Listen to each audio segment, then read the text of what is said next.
The new Mobile Integrated Healthcare Program by the Ketchikan Fire Department aims to kind of meet the needs of any of our community members who may be falling through some of the gaps that they can experience living in a rural place such as Ketchikan. The main thing to know is that we're not going to be replacing primary healthcare providers, we're going to be supplementing them, helping them.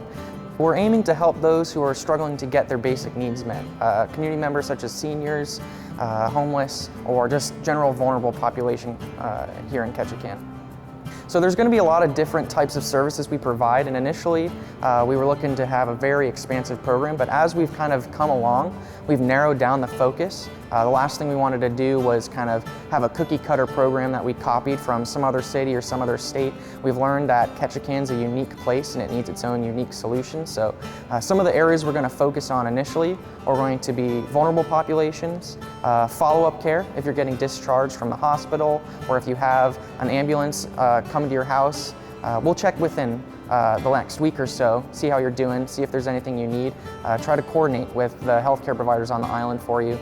We're going to be able to look to help people who have high utilization of EMS and ER services. So when people's basic needs are getting met, it's going to fall to EMS and to ERs to help fulfill those needs. We're going to try to come up with care plans for these patients to help them get the care that they need more appropriately and safely, so that they don't have to rely on emergent services just for health care.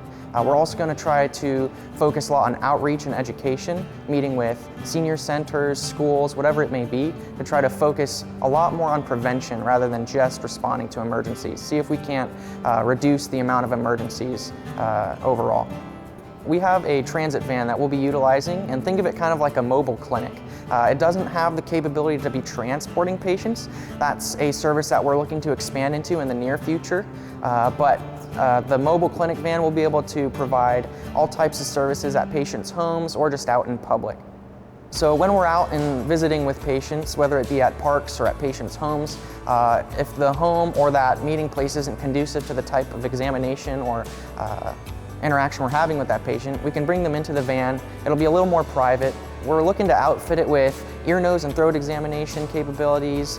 We're going to be able to do everything an ambulance can do minus the emergent care part. So assessments for physical well-being, we'll be able to do wound care, help you with that. We can do such things like cardiac assessments, listening to your lungs, anything that a primary care provider would maybe want follow-up on, we'll be able to help them meet those needs. So the new MIH program is going to be based out of the main station here down on Bodden Street.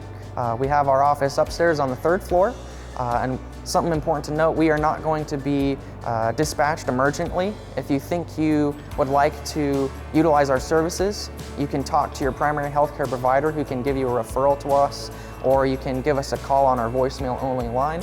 Other than that, if you have a primary care provider who wants to refer you, we have forms on our ambulance that our crew members will be able to give to you and have you fill out, and that way we can follow up with you at a later date, set up an appointment, come visit you at home or wherever it would be most helpful for your needs.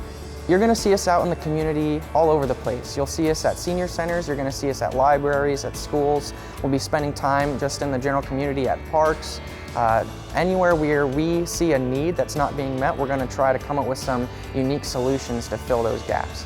Initially, as the program launches, we're going to be working primarily between the hours of 8 and 5, Monday through Friday. And as the program progresses, if we expand, get more staff, or see needs for different hours or even weekends, that's something we will look into and potentially expanding further down the line. In the van, we have room for 2 providers and 2 areas for patients to sit in for assessments. In those spots, we're going to have things like ear, nose, and throat tools. We're going to have blood pressure cuffs. We're going to have cardiac monitors, stethoscopes for lung assessments. We have a refrigerator where we can keep temperature-sensitive medications or even vaccines. We're looking to do vaccine administration in the future.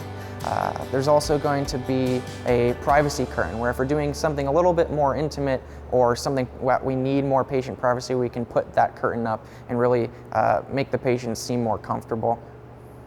When we're doing community outreach, some of the things we're looking to incorporate into the program are going to senior centers, whether that's helping seniors fill out medical forms to post on their refrigerators so 911 responders have better information. They're more able to take good care of their patients, whether it's things like going to senior centers and teaching staff members first aid, CPR, so they're able to help their community members more efficiently. We can go to schools, do the same thing, or whether it's going to shelters or out in the community and giving education about opiate overdoses and Narcan administration.